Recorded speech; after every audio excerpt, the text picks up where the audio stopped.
Assalamualaikum warahmatullahi wabarakatuh. Perkenalkan, nama saya Rahma Aulia Putri dari kelas 12-3 akan menceritakan peristiwa sejarah agresi militer Belanda I dan perjanjian Redfield. Yang pertama kita masuk ke peristiwa sejarah agresi militer Belanda I.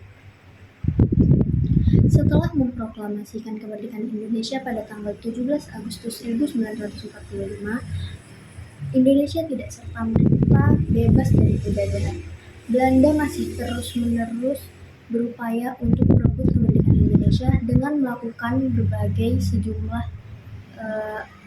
sejumlah serangan. Salah satunya agresi militer Belanda I atau Operatie Product. Agresi militer Belanda I adalah operasi militer yang digencarkan Belanda di Pulau Jawa dan Sumatera pada 21 Juli sampai dengan 5 Agustus 1947. Berikut merupakan sebab dan kronologi serangan agresi militer Belanda I. Sebab agresi militer Belanda I dikarenakan Belanda kalah dalam peperangan. Kekalahan itu membuat perekonomian Belanda menjadi lesu. Belanda pun ingin membangkitkan kembali perekonomiannya dengan menguasai kekayaan alam Indonesia. Belanda datang membonceng pasukan sekutu yang menang Perang Dunia Kedua. Kali ini Belanda datang dengan bendera baru, bukanlah VOC, melainkan NICA atau Netherlands Indies Civil Administration atau Pemerintahan Sipil Hindia Belanda. NICA mendarat di Sabang, Aceh, dan sampai di Jakarta pada tanggal 15 September 1945.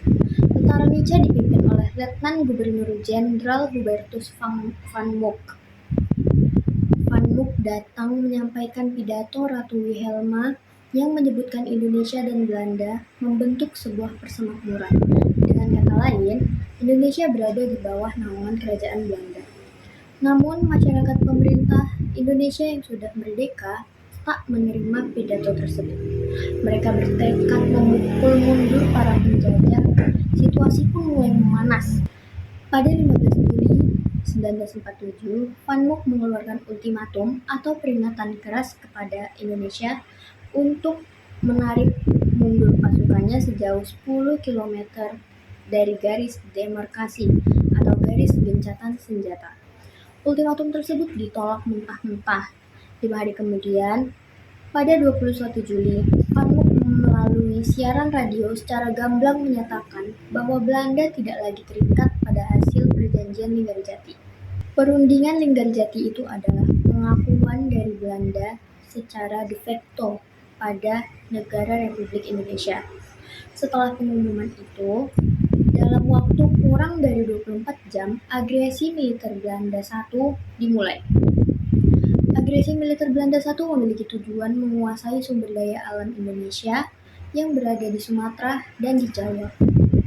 Di Pulau Jawa, Belanda bergerak dari Jawa Tengah, Jawa Barat, dan Jawa Timur.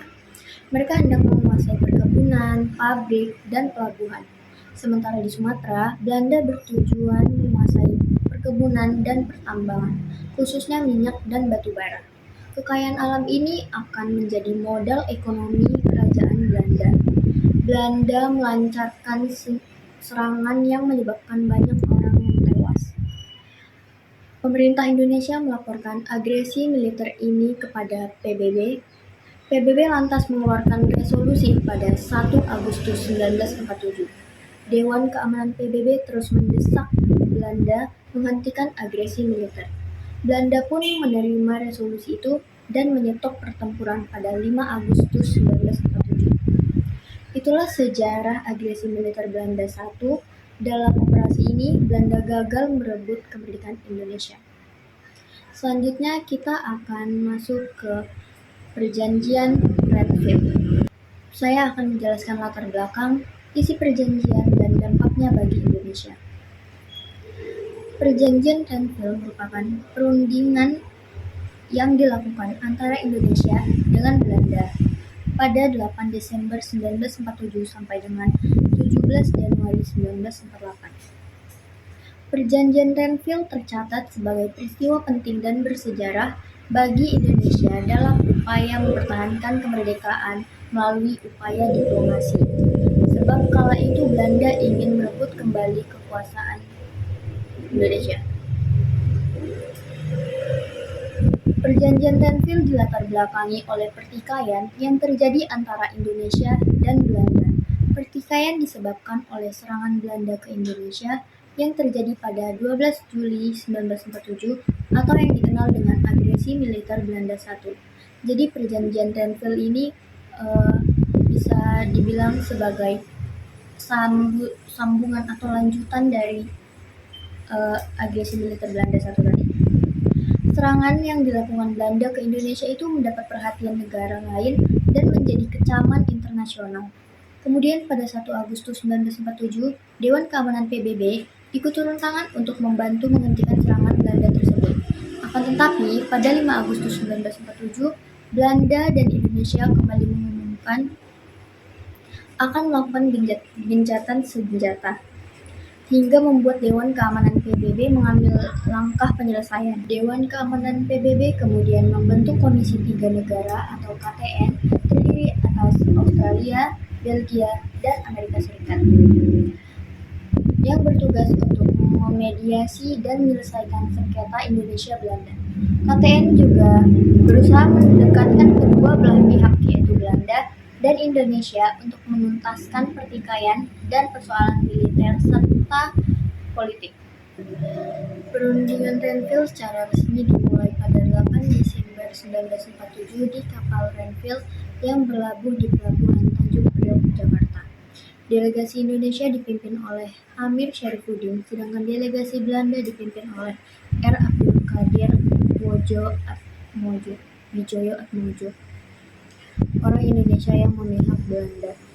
Adapun tokoh-tokoh dalam perjanjian Renville yaitu yang pertama, delegasi Indonesia diwakili oleh Amir Syarifuddin sebagai ketua, kemudian Ali Sastromijoyo, H. Agus Salim, Dr. J. Leimena, Dr. Coatiklen, dan Nasrun. Yang kedua, delegasi Belanda diwakili oleh R. Abdul Qadir Wijoyo Atmojo sebagai ketua, Mr. H. A. L. van Vardenberg, Dr. P. J. Koch, dan Mr. Dr. J.R. Soumokil.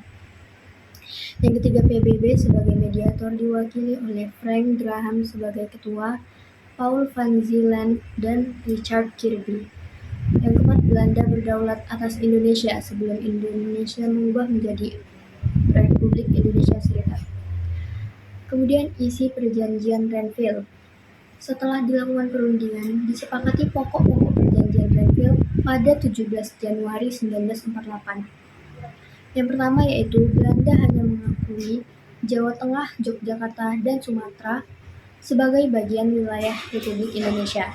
Yang kedua, disetujuinya sebuah garis demarkasi atau VanMook yang memisahkan wilayah Indonesia dan daerah pendudukan Belanda. Yang ketiga, TNI harus ditarik mundur dari daerah-daerah kantongnya di wilayah pendudukan di Jawa Barat dan Jawa Timur. Perjanjian Renville tersebut kemudian ditandatangani pada tanggal 19 Januari 1948. Penandatanganan perjanjian Renville tercatat banyak memberikan dampak yang membawa kerugian bagi Indonesia. Selain itu, kesepakatan dari perjanjian Renville justru membuat hubungan Indonesia dan Belanda kian memanas. Yang pertama, dampak-dampak dari perjanjian Renville yaitu mempersempit wilayah RI. Dilansir dari buku National Revolution, tulisan Anthony Reid, keberadaan garis demarkasi VanMook dinilai sebagai hinaan karena mempersempit wilayah Indonesia. Bahkan wilayah yang disepakati menjadi lebih kecil dari sebelumnya dalam perjanjian Linggarjati yang menyepakati Jawa, Sumatera, dan Madura. Justru berdasarkan garis demarkasi, VanMook wilayah Republik Indonesia berkurang, yang menyisakan Banten, Jawa Tengah, dan Madura. Yang kedua, perekonomian Indonesia terhambat. Perjanjian Renville juga memberikan dampak bagi perekonomian Indonesia yang diblokade secara ketat oleh Belanda agar pejuang Indonesia kesulitan dan bersedia menyerah kepada mereka. Yang ketiga, memicu reaksi keras dan aksi pemberontakan. Dampak perjanjian Tenfield ini memicu reaksi keras terhadap rakyat yang menganggap kabinet baru berpihak pada Belanda. Selain itu, para TNI yang masih berada di daerah-daerah yang dikuasai Belanda harus ditarik mundur ke wilayah RI di sekitar Yogyakarta. Contohnya ribuan pasukan dari divisi Siliwangi dan pasukan dari Jawa Timur. Peristiwa ini dikenal dengan peristiwa hijrah atau perjalanan panjang tentara divisi Siliwangi dari Jawa Barat ke Jawa Tengah dan Yogyakarta. Dampak dari peristiwa ini turut mengakibatkan pemberontakan Kartosuwiryo dan pasukannya yang menolak keluar dari Jawa Barat yang saat itu merupakan daerah kekuasaan Belanda. Demikian sejarah perjanjian Tenfield dan agresi militer Belanda I. Mohon maaf apabila ada kesalahan. Assalamualaikum warahmatullahi wabarakatuh.